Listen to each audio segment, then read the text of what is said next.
इनके मन में जो चीज है आपकी आवाज सड़कों के अलावा सदन में उठाने की वो भी पूरी हो जाएगी। ऐसा भी पूरा भरोसा जो है मुझे सेवड़ा की जनता और यहाँ के भीम आर्मी आजाद समाज पार्टी और किसान कमेरों के ऊपर है।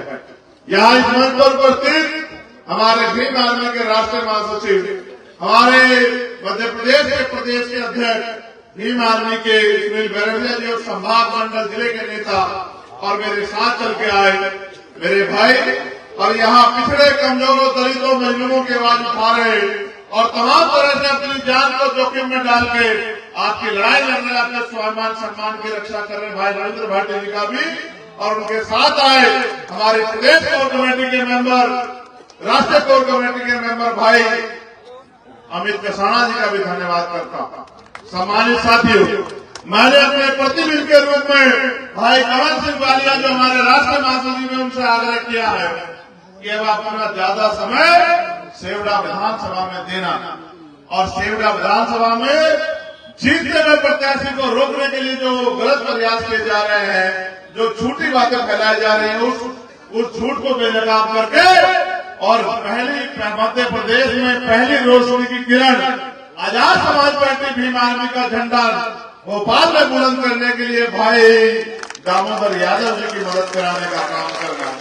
और मुझे विश्वास है कि जो काम मुझसे अधूरा रह जाएगा, जो काम भाटी जी से अधूरा रह जाएगा, जो काम अमित जी से अधूरा रह जाएगा, उस मेरी गैर मौजूदगी में उस काम को भाई कमल जी यहाँ करने का काम करेंगे और गांव गांव गली गली ढाणी ढाणी जाके आपको जागरूक करने का काम करेंगे। सम्मानित मेरे साथियों, इस रोशनी का इंतजाम तो आपने कर लिया, लेकिन मैं अपने समाज से पूछना चाहता हूं, अपने दलित पिछड़े आदिवासी समाज से, अपने अल्पसंख्यक समाज से, जैन सिख बौद्ध ईसाई मुसलमान से, पाल प्रजापति कश्यप रावत मीणा समाज से, जाटा वाल्मीकि पासी धोबी अपने समाज से, कि अगर ना हो इस देश में लोकतंत्र और संविधान, अगर ना हो लोकतंत्र तो आपकी बस्तियों में कोई ना आए, आपसे कोई चाचा ताऊ आपको ना कहे, आपके पैर कोई ना छुए, आपके दरवाजे पे कोई ना आए, और अगर ना हो इस देश में संविधान तो आपके बच्चे कभी डॉक्टर इंजीनियर आईएएस आईपीएस ना बन पाए, आगे ना बढ़ पाए,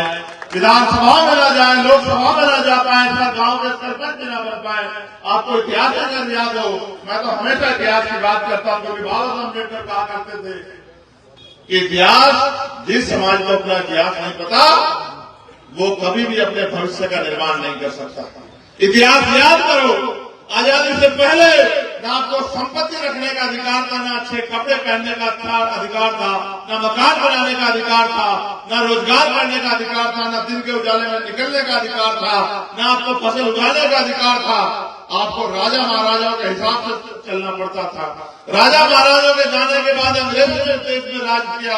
अंग्रेज क्या करते थे, लोग क्या करेंगे, अंग्रेज फिर भी न्याय के लिए थे, उन्होंने फिर भी कमजोर शोषितों को पढ़ने का अधिकार दिया। उन्होंने तमाम तरह की कुप्रथाएं थी जो आपके ऊपर लागू की गई, सती प्रथा, विधवा विवाह, बाल विवाह और तमाम तरह की प्रथाएं, उनको रोकने का काम किया, क्योंकि अंग्रेज फिर भी न्याय के लिए थे। अंग्रेज फिर भी चाहते थे कि सब लोग आगे बढ़े।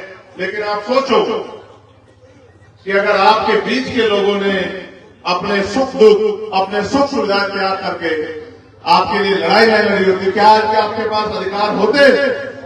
क्या आपके बच्चों को आगे कुर्सी बैठने देता?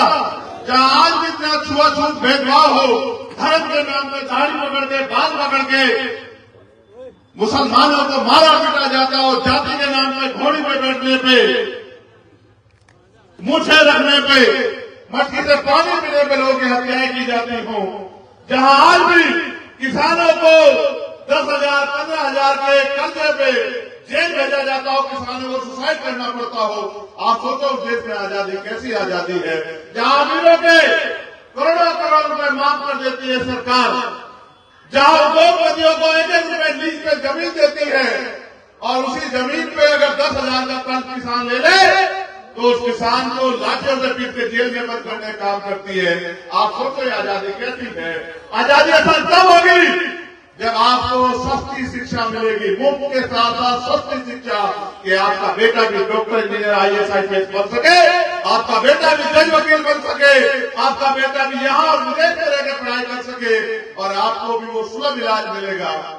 कि अगर कोई भी बीमारी हो जाए तो आप भी अपने जेब के पैसों में अपना इलाज करा लो, आपके परिवार का कोई व्यक्ति न चला जाए। मैं तो बहुत कड़वे शब्दों में कहता हूँ, ये वो महीना है जिसमें मेरे पिताजी का जन्मदिन आ रहा है, और इस महीने में भी आने वाली 13 तारीख को मेरे पिताजी का जन्मदिन है। और मैं वो अभागा बेटा हूँ जिसने पैसा न होने के कारण अपने पिता के, जिसके पिता ने उसके हाथों में दम तोड़ दिया। अगर मैं पैसे वाला होता तो मेरे पिता जिंदा होते। आप ये सोचो अपने दिल पे हाथ रख के, एक पिता को खोने का दर्द कैसा होता है। डॉक्टर बाबा साहब अम्बेडकर भी हमारे पिता थे, फुले भी हमारे पिता थे, साहू भी हमारे पिता थे, और धन्यवाद काशीराम साहब भी हमारे पिता थे। हमने कितने पिता खोए लेकिन हमारी जिंदगी नहीं बदली। उनके सपने थे कि उनकी आने वाली संतानें देश पे राज करेंगी, आने वाली संतानें सुख सुविधा से रहेंगी। कहाँ है सुख सुविधाएं? कहाँ है? आज आपके अधिकार में छीनने का प्रयास किया जा रहा है। लुटेरा बहुत खतरनाक है, उनको पता है कि आज लोकतंत्र वोट में शक्ति है। आज आपकी वोट को लूटने के लिए वो तमाम तरह के रूप धर के आएगा। हो सकता है वो आपकी जाति का बन के आए, हो सकता है वो आपके धर्म का बन के आए, हो सकता है वो आपका रिश्तेदार बन के आए, और उसका एक मकसद होगा कि जिनके पास पहले से ताकत है उनको ताकत दे दो। मैंने आपसे सेवडा की इंदरगढ़ की सभा में भी कहा था, और मैं आपको यहाँ भी कह रहा हूँ, वोट की शक्ति आपको गुलामी की बेड़ियां काटने के लिए मिली है। वोट की शक्ति आपको अपनी तरक्की का रास्ता खोलने के लिए मिली है। और आप बताओ, निर्णय करो, आप अगर बाजार में आलू खरीदने जाओगे तो आलू कैसा देखोगे, गला सड़ा या साफ सुथरा? आप बताओ। आप अगर चाय की पत्ती लेने जाओगे, अगर आप परचून का सामान लेने जाओगे, नमकीन बिस्कुट लेने जाओगे, तो बताओ खराब सामान लोगे या अच्छा सामान लोगे? और अगर अपने 5 साल का फैसला करने जाओगे तो बताओ नेता कैसा चुनोगे? आप सब मुझे बताओ। आप कंपेरिजन करा लो। अगर पढ़ाई में, संघर्ष में अगर दामोदर यादव का मुकाबला करते हैं तो बेशक मैं आपसे कुछ नहीं कहूंगा, और अगर किसी भी फील्ड में दामोदर यादव का मुकाबला ना करते हो तो मैं आपसे कहूंगा चूक मत जाना। मैंने आज सुबह ही अखबार मैंने भी पढ़ा, मैं भी यही था, और मैंने इनको कहा भी कि क्यों एक और नया मुकदमा लगवा लियो, तो उन्होंने मुझसे एक बात कही कि मैं विधानसभा में भी इसलिए जाना चाहता हूं भाई कि इनकी आवाज को सदन में लड़ सकूं। और अगर जो उन्होंने कहा कि अगर मुख्यमंत्री ना सुने तो क्या तो मैं मुख्यमंत्री का कुर्ता फाड़ दूं या अपना कुर्ता फाड़ दूं। मैं सड़क पे तो 20 साल से लड़ रहा हूं।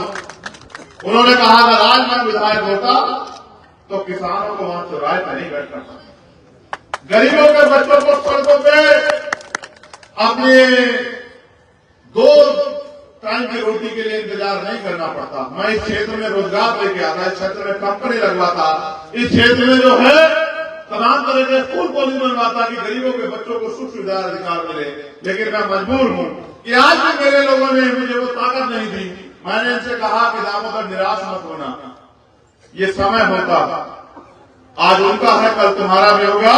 कल जनता ने उनको ताकत दी थी, आने वाले कल में तुम्हें भी देगी, आप चिंता मत करो। मैंने ये भी कहा कि तुम 60 साल के नहीं हो, घबराओ मत, जनता तुम्हें अवसर भी देगी, जनता तुम्हें ताकत भी देगी और तुमसे काम भी लेगी। मगर तुम ये याद रखना कि अगर इतिहास में तुम्हें मौका दिया तो ऐसा काम करके जाना कि जो 30 साल 20 साल से विधायक हो उनकी 20 साल की विधायकी और आपके 5 साल की विधायकी में कोई मुकाबला नहीं होना चाहिए।